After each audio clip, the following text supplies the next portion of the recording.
नमस्कार दोस्तों, यूजे पाठशाला में आपका स्वागत है। दोस्तों, हम टॉपिक स्टार्ट करने के पहले बताना चाहते हैं कि यूजे पाठशाला से जुड़े रहने के लिए हमारी चैनल को सब्सक्राइब करिए, बेल आइकन को दबाना मत भूलिएगा दोस्तों, जिससे कि हमारे अगले वीडियो का नोटिफिकेशन आपको तुरंत प्राप्त हो जाए। और वीडियो को लाइक करना भी मत भूलिएगा दोस्तों। तो आइए आज हम बात करेंगे गणित विषय की, शुरुआत ही करेंगे। तो गणित विषय के शून्य से लेकर हम अंत तक जाएंगे दोस्तों। तो गणित विषय का पहला टॉपिक स्टार्ट करेंगे विभाज्यता की जांच के नियम के बारे में। दोस्तों, कौन सा विभाज्यता की जांच के नियम के बारे में? तो मैं AK उमराव आज गणित विषय की स्टार्ट करते हैं विभाज्यता की जांच के नियम के बारे में। तो आते हैं अपने पहले बिंदु की ओर, जो है 2 से विभाज्यता का नियम। ये हमारा पहला नियम है, 2 से विभाज्यता का नियम। तो हम 2 से विभाज्यता के नियम में पढ़ते हैं, यदि किसी संख्या के इकाई का अंक, यदि किसी संख्या के इकाई का अंक, दोस्तों इकाई का अंक मतलब दाहिनी ओर का पहला अंक, इकाई का अंक 0 हो, 2 हो, 4 हो, 6 हो या 8 हो, इनमें से कोई एक हो तो वह संख्या हमारी 2 से पूर्णतया विभाजित होगी दोस्तों। तो हम समझा कि इकाई का अंक हमने 0 लिया, 2 लिया, 4 लिया, 6 लिया, 8 लिया, इनमें से कोई भी होगा संख्या का इकाई का अंक तो हमारी 2 से पूर्णतया संख्या विभाज्य होगी, यानी विभाजित होगी। तो हम जैसे एग्जाम्पल में देख लेते हैं कि ये है 46,250 में इकाई का अंक 0, दूसरे में इकाई का अंक 4, तीसरे में इकाई का अंक 8। तो ये हमारी तीनों संख्याएं 2 से पूर्णतया विभाजित होंगी दोस्तों। तो आइए आते हैं हम 3 से विभाज्यता के नियम की ओर। तो आज पढ़ेंगे 3 से विभाज्यता के नियम में, यदि किसी संख्या के सभी अंकों का योग 3 से पूर्णतया विभाजित हो तो वह संख्या 3 से पूर्णतया विभाजित होगी। दोस्तों मतलब समझते हैं इसका कि यदि कोई संख्या है तो उसमें कई सारे अंक होंगे, तो उन सभी अंकों का हम लोग योग कर लेंगे और ये देखेंगे कि वो जो योग आया है वो हमारा 3 से विभाजित है कि नहीं। अगर हमारा विभाजित है तो हमारी पूरी संख्या पूर्णतया विभाजित होगी, किससे? 3 से। तो आइए एग्जाम्पल में देखते हैं, जैसे 73,347। तो इसमें सभी अंक हैं, जैसे 7 है, 3 है, 2 है, 3 है, 4 है, 7 है। इन सभी को योग करेंगे तो हमारा 24 आएगा दोस्तों। कितना आएगा? 24। और 24 हमारा 3 से पूर्णतया विभाजित है, इसलिए हमारी ये संख्या भी 3 से पूर्णतया विभाजित हो जाएगी दोस्तों। तो ये संख्या 3 से पूर्णतया विभाजित हो जाएगी। अब आते हैं 4 से विभाज्यता के नियम में दोस्तों। तो 4 से विभाज्यता का नियम क्या कहता है? कहता है दोस्तों, यदि किसी संख्या के इकाई व दहाई के अंक मतलब दाहिनी ओर के दोनों अंक या तो शून्य हो, या तो दोनों अंक 0 0 हो, और या फिर दोनों अंकों से बनी संख्या जो बनेगी वो 4 का गुणज हो, अर्थात 4 से पूर्णतया विभाजित हो। मतलब कि वो दोनों संख्याएं, दोनों अंक मिलकर जो संख्या बनेगी वो 4 से पूर्णतया विभाजित हो, तो ऐसी पूरी संख्या जो होगी वो 4 से पूर्णतया विभाजित हो जाएगी दोस्तों। एग्जाम्पल में समझते हैं, जैसे ये हमारी पूरी संख्या है जैसे दोस्तों, तो इसके हम सबसे पहले इकाई के व दहाई दोनों को अंक को देखेंगे। अगर दोनों अंक हमारे 0 हैं तो 4 से विभाजित हो जाएगी दोस्तों। जैसे ये दोनों 0 हैं तो ये हमारे 4 से विभाजित है। अगर इसमें देखते हैं दोस्तों कि इसके इकाई व दहाई के अंक मतलब दाहिनी ओर के दोनों अंक 2 है, 1 4 है, तो दोनों को मिला के संख्या बनी 24, और 24 हमारी 4 से विभाजित है दोस्तों। तो इसलिए हमारी यह संपूर्ण संख्या जो है, पूरी संख्या, ये पूर्णतया 4 से विभाजित होगी दोस्तों। इस तरह 4 से विभाज्यता खत्म होता है। आते हैं 5 से विभाज्यता के नियम की ओर दोस्तों। तो 5 के विभाज्यता का नियम कहता है, यदि किसी संख्या का इकाई का अंक, सबसे सरल है दोस्तों, यदि किसी संख्या के इकाई का अंक या तो 0 हो या तो 5 हो, मतलब इकाई का अंक देखना है हमको, उससे पहचान जाएंगे 5 से विभाज्यता है इसकी कि नहीं है। 5 से 0 हो या 5 हो तो वह संख्या पूर्णतया 5 से विभाजित हो जाएगी दोस्तों। तो जैसे हमारी संख्या में 0 है, इकाई का अंक इसमें 5 है, तो ये दोनों संख्याएँ 5 से विभाजित होंगी दोस्तों। तो आइए आते हैं 6 से विभाज्यता के नियम की ओर। तो दोस्तों 6 से विभाज्यता का नियम कहता है, यदि कोई संख्या 2 और 3 से पूर्णतया विभाजित हो तो वह संख्या 6 से भी विभाजित होगी दोस्तों। 2 से अलग चेक कर लेंगे, हमने बताया 2 से पहले का, 3 से भी बता चुके हैं, दोनों का उस संख्या में प्रयोग करके देख लेंगे। 2 और 3 से दोनों से विभाजित हो रही हैं तो हम समझ लेंगे 6 से हमारी विभाजित हो जाती है। जैसे दोस्तों आता है इसमें, तो हम इसमें सबसे पहले संख्याओं देखते हैं कि 2 से विभाज्य है या नहीं। तो हमारी संख्या इकाई का अंक 2 है तो हमारी ये 2 से विभाज्य होगी। 3 से विभाज्यता चेक करते हैं, जैसे तो 3 सभी अंकों को जोड़ लेंगे दोस्तों। जैसे 3 5 0 8 9 2 को जोड़ा हमने 27 आया दोस्तों। तो हमारा 27 3 से विभाजित है कि नहीं, 27 3 से विभाजित होगा, अर्थात हमारा 3 से भी हो गया, 2 से भी हो गया, तो हमारी संख्या जो पूर्ण है वो 6 से भी विभाजित होगी, 6 से भी विभाजित होगी। आगे आते हैं दोस्तों 7 से विभाज्यता के नियम में। तो 7 से विभाज्यता के नियम कई तरह से हैं दोस्तों। अगर हम इसको समझते हैं तो पहला नियम में देखते हैं इसके, यदि कोई संख्या एक ही अंक को 6 बार लिखने से बनी हो, यदि कोई संख्या अगर एक ही अंक है उसको 6 बार लिख दिया जाए तो जो संख्या बनेगी वो 7 से पूर्णतया विभाजित होगी दोस्तों। सबसे सरल है, जैसे ये देखा जाए तो अगर 6 बार कोई अंक को रिपीट कर दिया जाए, अगर वह संख्या बनेगी तो 7 से विभाजित होगी दोस्तों। जैसे 2 2 2 को हमने 6 बार लिख दिया, 4 4 4 को, ऐसे कोई भी अंक को हम 6 बार लिख दें तो हमारी 7 से विभाजित हो जाएगी। इसके दूसरे नियम में आती, जैसे अगर ये संख्याएं जो निकली हमारी 6 बार अंक लिखने पर, तो ये हमारी 11 से भी होगी, 3 से भी होगी, 13 से भी होगी और 37 से भी पूर्णतया विभाजित होगी दोस्तों।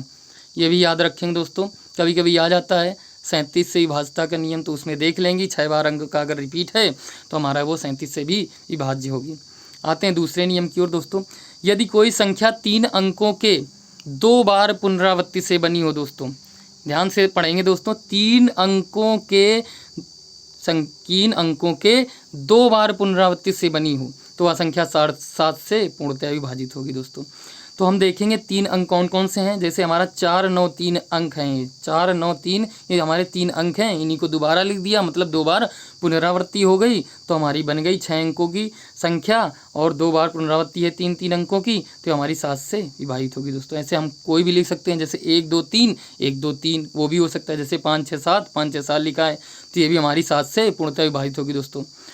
अब इसमें अगर नोट पॉइंट में देख लें इसमें, तो ये संख्या हमारी 3 से भी विभाजित होंगी, 11 से भी होंगी और 13 से भी पूर्णतया विभाजित होंगी दोस्तों। याद रखेंगे दोस्तों। आते हैं इसके तीसरे नियम की ओर, तो ये है कि कहता है कि यदि कोई संख्या 2 अंकों के 3 बार पुनरावृत्ति से बनी हो, यानी कि 2 अंक हों वही 3 बार रिपीट हों, जैसे 26 2 अंक का बना ये संख्या 26 26 26, यानी 2 6 2 6 2 6, 3 बार रिपीट किया गया 6 2 6 2 6 को, तो हमारी ये 3 बार पुनरावृत्ति हो गई, तो हमारी ये 7 से पूर्णतः विभाजित हुई। जैसे ये 8 4 8 4 8 4, फिर 2 अंक लिए गए, उन्हीं को 3 बार लिखा गया, तो हमारी 7 से पूर्णतः विभाजित होगी दोस्तों। और ये संख्या हमारी 3 से विभाजित होगी, 13 से भी होगी, 37 से भी होगी और 10,101 से भी पूर्णतः विभाजित होगी दोस्तों। याद रखेंगे दोस्तों इसको भी। अब आते हैं 7 के एक अलग नियम की ओर, इसको इस तरह से भी देख सकते हैं दोस्तों। तो हम देखते हैं, यदि किसी भी संख्या के इकाई का अंक हम समझ चुके हैं दोस्तों, दाहिनी ओर से पहला अंक, इकाई का अंक का 2 गुना करें और इकाई के अंक को छोड़कर, दोस्तों इकाई के अंक का 2 गुना कर लेंगे, फिर इकाई के अंक को छोड़कर जो शेष हमारी संख्या बचेगी उसमें से उसको घटा देंगे, और घटाने पर शेष फल यदि 7 से विभाजित हो या हमारा 0 आए तो हमारी वह संख्या 7 से पूर्णतः विभाजित होगी। दोस्तों इसको समझेंगे सही से। हम इकाई का अंक निकालेंगे, इकाई के अंक का 2 गुना करेंगे और इकाई के अंक को छोड़ देंगे, और उसके बाद जो संख्या बचेगी उसमें से मिलने वाला शेष फल जो होगा, घटा देने पर जो मिलने वाला शेष फल होगा उसमें से वो संख्या को घटाएंगे, और शेष फल जो होगा हमारा 7 से विभाजित होना चाहिए या तो 0 आना चाहिए दोस्तों। क्या, या तो 7 से विभाजित हो या 0 आए, तो हमारी वो पूर्ण संख्या जो होगी पूर्णतया 7 से विभाजित होगी दोस्तों। तो इसको देख लेते हैं, एग्जाम्पल के थ्रू देखते हैं, ज़्यादा अच्छे से समझ में आएगा दोस्तों। तो हमने जैसे 343 लिखा दोस्तों, 343, तो इसका हमारा इकाई का अंक क्या है, 3 है दोस्तों। तो इकाई का अंक 2 गुना करेंगे, 6 करेंगे और इकाई का अंक छोड़ देंगे, मतलब अब बचेगा 3 4 मतलब 34 बचेगा हमारा, और 34 से हम ये 6 को घटा देंगे तो हमारा 28 बचेगा दोस्तों। अब ये देखेंगे जो हमारा 28 आया, या तो 0 आए या तो 7 से विभाजित आए, 7 से हमारा विभाजित है 28। अब हम कह देंगे कि हमारा 343 7 से पूर्णतया विभाजित है। इसी तरह 168 में आते हैं दोस्तों। 168 को चेक करते हैं, तो इसका इकाई का अंक है 8, 8 का 2 गुना करेंगे 16 आएगा दोस्तों, और जो 8 को हटा देंगे मतलब इकाई के अंक को हटा देंगे तो हमारा 16 बचेगा, 16 में से 16 जाएगा, 0 आएगा, मतलब 0 आया, तो हमारी ये भी संख्या 7 से पूर्णतया विभाजित होगी। 168 भी हमारी 7 से पूर्णतया विभाजित होगी दोस्तों। तो आते हैं हम 8 से विभाज्यता के नियम की ओर दोस्तों। तो 8 से विभाज्यता का नियम कहता है, यदि किसी संख्या के दाईं ओर से तीनों अंकों, मतलब दाईं ओर के 3 अंक कौन कौन से होंगे, इकाई का अंक, दहाई का अंक और सैकड़े का अंक, ये तीनों अंकों से बनी संख्या हमारी अगर 8 से पूर्णतया विभाजित हो जाती, कहाँ से दोस्तों 8 का चेक कर रहे हैं, तो 8 से पूर्णतया विभाजित हो जाएगी या तीनों अंक 0 0 0 आ जाएंगे तो हमारी 8 से पूर्णतया विभाजित हो जाएगी संख्या। तो जैसे इस संख्या में देखते हैं एग्जाम्पल में कि तीनों अंक हमारे इकाई, दहाई, सैकड़ा में 0 0 0 आया हुआ है तो हमारी संख्या 8 से विभाजित है दोस्तों। इसी तरह इसमें लास्ट में देख लेंगे कि 248 जो हमारा लास्ट में आया, 3 अंकों से बनी संख्या हमारी 8 से पूर्णतया विभाजित हो रही है। 248, 8 तिक 24 और 8 एकम 8, ये विभाजित हो रही तो हमारी संपूर्ण संख्या ये 8 से पूर्णतया विभाजित होगी दोस्तों। अब आते हैं 9 से विभाज्यता के नियम की ओर दोस्तों। तो 9 से विभाज्यता का नियम कहता है यदि किसी संख्या के सभी अंकों का योग 9 का गुणज हो दोस्तों, 9 का गुणज हो या 9 से पूर्णतया विभाजित हो, एक ही बात है दोस्तों, तो वह संख्या हमारी पूर्णतया 9 से विभाजित होगी दोस्तों। जिसको एग्जाम्पल में समझ लेते हैं, जैसे 3 का था उसका योग 3 से विभाजित होना चाहिए, इसका योग 9 से विभाजित हो तो 9 से विभाजित होगी। जैसे ये आया, इसको हमने 6, 3, 9, 5, 4 को अलग अलग जोड़ लिया तो हमारा 27 आ गया। अब 27 हमारा 9 से विभाजित है, हमको पता है दोस्तों, तो हमारी पूर्ण संख्या जो है ये हमारी पूर्णतया विभाजित होगी 9 से। ये जो संख्या है हमारी पूर्णतया 9 से विभाजित होगी। इसी तरह ये देख लेंगे दोस्तों, इनको जोड़ा तो हमारा इसका भी 27 आया, ये भी हमारी 9 से विभाजित है तो ये भी हमारी संख्या जो है ये हमारी 9 से पूर्णतया विभाजित होगी दोस्तों। 10 का तो सब लोग पता ही जानते हैं दोस्तों, 0 होल अंत में तो 10 से विभाजित होगी। आते हैं 11 के विभाज्यता के नियम में।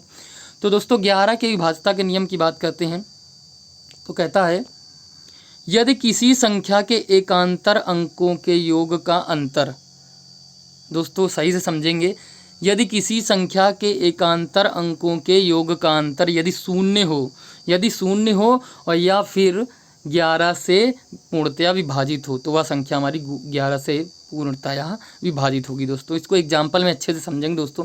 एकांतर का क्या मतलब है, एक के अंतर के बाद स्थित अंक उनको जोड़ लेंगे और फिर उन दोनों में का अंतर निकालेंगे। जैसे हमने ये देखा 1,52,614 को हम देखते हैं, इसमें एक के अंतर में जो अंक हैं उनको जोड़ लेंगे। एक के बाद एक के अंतर में 2 आया, फिर 1 आया, इन तीनों को जोड़ा हमारे ये आया 1 + 2 + 1 तो बराबर ये 4 आ गया दोस्तों। क्या आया, 4 आया। इसके बाद हमने फिर दूसरे अंकों को स्टार्ट किया, 5 धन 6 धन 4 तो ये हमारा 15 आया। अब इन दोनों का अंतर दोस्तों ज्ञात करेंगे, क्या ज्ञात करेंगे, अंतर, और अंतर हमारा क्या आया, 11 आ गया। 11 आने का मतलब हमारी ये संख्या पूर्णतया 11 से विभाजित होगी दोस्तों।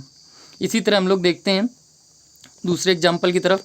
तो दूसरा एग्जाम्पल कहता है 6,25,614 है। जैसे इसमें तो एकांतर अंक हमारे होंगे 6, 5 और 1 इधर होगा, ये दोस्तों 1 है ये, तो 1 को हम 6, 5, 11, 1, 12 हो गया दोस्तों। इसी तरह ये 6, 2, 8, 4, 12 हो गया। इन दोनों का अंतर निकालेंगे दोस्तों, इन दोनों का अंतर आया 0 तो हमारी ये संख्या भी 11 से विभाजित होगी। क्या आना चाहिए, 0 आए या तो 11 आए। एकांतर अंकों के योग का अंतर 0 आए या 11 आए, दोनों से 11 से विभाज्यता हमारी पता चलती है दोस्तों। तो हम 12 को भी सब लोग समझ जाएंगे। 12 को ज्ञात करने के लिए हम 3 से विभाजित हो और 4 से विभाजित हो दोस्तों, तो हमारी संख्या वो 12 से विभाजित होनी चाहिए। इस तरह हम आते हैं 13 से विभाज्यता के नियम की ओर। 13 के विभाज्यता से नियम तो हम कहता है कि किसी भी संख्या के इकाई का अंक का 4 गुना, किसी भी संख्या के इकाई का अंक का 4 गुना इकाई को छोड़कर बची संख्या, जो इकाई को हटा देंगे जो बचेगी संख्या उसमें से जोड़ दिया जाए। 4 गुना इकाई के अंक का 4 गुना उसमें से जोड़ दिया जाए तो जो प्राप्त होगा योगफल हमारा वो 13 से अगर विभाजित है तो वह संख्या भी हमारी 13 से पूर्णतया विभाजित होगी दोस्तों। तो इसको एग्जाम्पल में अच्छे समझते हैं दोस्तों, क्या कह रहा है ये एग्जाम्पल में देखते हैं दोस्तों। पहला एग्जाम्पल है जैसे 195। तो दोस्तों हमने कहा इकाई के अंक का 4 गुना, इकाई के अंक का 4 गुना 5 × 4 किया हमने दोस्तों तो 20 आया। और फिर इकाई के अंक को हटा देंगे, उसको हटा के फिर जो बच्चे संख्या उसमें से वो चौथाई भाग हम ऐड कर देंगे। तो हमने 20 को ऐड किया, 19 में 20 को ऐड किया, 39 आया। ये हमारा 39 जो है 13 से पूर्णतया विभाजित है, अतः हमारी संख्या पूर्णतया 13 से विभाजित होगी दोस्तों। दूसरे एग्जाम्पल में आते हैं, जैसे है 3133 दोस्तों। तो इसमें इकाई का अंक हमारा 3 है, 3 का हमने 4 से गुणा किया तो 12 आया। तो इकाई के अंक को हटा के हमने 12 को ऐड कर दिया, 325 आया दोस्तों। अब फिर हम इसको पता नहीं करते तो दोबारा वही ट्राई करेंगे कि हम 5 का मान लीजिए इकाई के अंक का 4 गुना करेंगे तो 20 आएगा। अब 20 को फिर से इसमें इकाई का अंक हटा के जोड़ देंगे, आया 52 दोस्तों। तो 52 भी हमारा 13 से पूर्णतया विभाजित है, अतः हमारी पूरी संख्या जो है ये 13 से पूर्णतया विभाजित होगी दोस्तों। इस तरह 13 के विभाज्यता का नियम खत्म होता है दोस्तों। अब आते हैं हम लोग 14 से विभाज्यता का नियम पढ़ेंगे तो 2 और 7 से होना चाहिए, 15 से 3 और 5 से होना चाहिए, 16 का तो 4 से विभाजित होने चाहिए, तो दोनों पढ़ लेंगे, 8 से और 2 से होया तो 16 से भी होगी। इसी तरह हम आते हैं दोस्तों 17 से विभाज्यता के नियम की ओर। तो हमारा 17 से विभाज्यता के नियम कहता है किसी भी संख्या के इकाई का अंक का 5 गुना, दोस्तों उसमें 4 गुना था 13 में, इसमें 5 गुना, और उसमें ध्यान देंगे दोस्तों उसमें जोड़ा जाता था और इसमें हमने 17 में घटाना है। तो इकाई के अंक का 5 गुना इकाई को छोड़कर, उसमें भी इकाई को छोड़कर शेष संख्या जो बचती थी उसमें से घटा दिया जाए। वो 5 गुना जो इकाई के अंक का है उसको हम शेष संख्या बचेगी उसमें से घटा देंगे, जो शेष फल बचेगा वो देखेंगे या तो शून्य हो या तो 17 से पूर्णतया विभाजित हो दोस्तों। 17 से अगर पूर्णतया विभाजित होगी वो बची हुई संख्या तो हमारी ये संख्या पूर्णतया 17 से विभाजित हो जाएगी। तो हम एग्जाम्पल में अच्छे से समझते हैं दोस्तों। एग्जाम्पल कहता है 83,521 दोस्तों। इसमें हम इकाई का अंक देखेंगे, इकाई का अंक हमारा 1 आ जाएगा, 1 का 5 गुना करेंगे तो 5 आ जाएगा। अब इकाई के अंक को छोड़कर हम उसमें बची हुई संख्या में 5 को घटा देंगे, घटाया तो हमारा 8347 आया। अब 8347 में 7 है हमारा इकाई का अंक, 7 का 5 गुना 35 आएगा दोस्तों। 35 को हम इकाई के अंक को हटा के बाकी 7 को हटा के बाकी में जोड़ देंगे तो 799 आएगा, मतलब घटा देंगे दोस्तों, सॉरी घटा देंगे 35 को, तो इसमें 799 आएगा दोस्तों। 799 आया। अब हम इसको भी तो पता लगाएंगे, देर में पता चलेगा, इसको भी हम फिर से करेंगे ट्राई। तो 17 से फिर से ट्राई करेंगे तो 9 के इकाई का अंक जो हमारा 9 है, 9 का 5 गुना किया दोस्तों, तो 9 पन्ना 45 आया। 45 को 9 हटाकर 45 को जोड़ घटा दिया दोस्तों तो 34 आएगा। तो 34 हमारा, हमें पता है कि 17 के पहाड़े में 34 आता है, तो ये 17 से विभाजित है, अतः हमारी पूर्ण संख्या जो ये संख्या है पूरी संख्या ये हमारी पूर्णतया 17 से विभाजित होगी। इसी तरह आते हैं इधर दोस्तों 16,779। इसमें से 9 इकाई का अंक है, 9 का 5 गुना 45 आया, 9 को हटा के बाकी को जोड़ा 1632 आया। बाकी फिर से करके देखेंगे, इकाई का अंक 2, 2 का 5 गुना 10, 10 को ऐड करेंगे 153, तो 153 भी हमारा 17 के पहाड़े में आता है, मतलब 17 से विभाजित है। अतः 16,779 जो हमारा 17 से पूर्णतया विभाजित होगा दोस्तों। इस तरह जो 17 से विभाज्यता का नियम भी खत्म होता है। बातें हम लोग 19 से विभाज्यता के नियम की ओर। दोस्तों 19 से विभाज्यता के नियम में आते हैं तो 19 से विभाज्यता का नियम कहता है किसी भी संख्या के इकाई का अंक, दोस्तों इकाई का अंक इसमें भी है, का 2 गुना, इकाई के अंक का 2 गुना, दोस्तों इसमें इकाई के अंक का 2 गुना शेष संख्या, मतलब इकाई के अंक को छोड़कर, इकाई के अंक को छोड़कर जो संख्या बचेगी, जो 2 गुना किया उसको जोड़ने पर प्राप्त संख्या हमारी 19 से पूर्ण विभाजित होगी, तो वह पूरी संख्या 19 से पूर्णतया विभाजित हो जाएगी दोस्तों। क्या होगा, इकाई के अंक का 2 गुना करेंगे और इकाई के अंक को हटा के शेष जो संख्या बचेगी उसमें से उस 2 गुने इकाई के अंक 2 गुने को जोड़ देंगे दोस्तों, तो हमारी जो संख्या आनी चाहिए वो 19 से पूर्णतया विभाजित होनी चाहिए। अगर होगी तो हमारी 19 से पूर्णतया विभाजित हो जाएगी दोस्तों। तो हम आते हैं इसके एग्जाम्पल की ओर, देख लेते हैं 1862 जैसे है हमारा एग्जाम्पल। इसमें देखते हैं इकाई का अंक क्या है दोस्तों, 2 है, 2 को हमने 2 गुना किया 4 आया, 4 को हमने 2 को मतलब इकाई के अंक को हटा के बाकी जो बचा 186, इसमें से 4 को ऐड करेंगे बचेगा 190, और 190 हमारा 19 से पूर्णतया विभाजित हम सब लोग जानते हैं दोस्तों, 19 ध्यान में 190 होता है। इस तरह से ये 190 19 से विभाजित होगा तो हमारी ये पूरी संख्या जो है 1862 19 से पूर्णतया विभाजित होगी दोस्तों। इस तरह यहाँ से हमारी विभाज्यता के नियम खत्म होते हैं दोस्तों। तो अब मिलेंगे अगले टॉपिक में नए अंदाज में, तो तब तक के लिए हमारे चैनल को सब्सक्राइब करिए, बेल आइकन को दबाना मत भूलिएगा दोस्तों। वीडियो को अच्छा लगे तो सब्सक्राइब करिए और कमेंट करिए कैसा लगा आपको वीडियो। जय हिंद दोस्तों।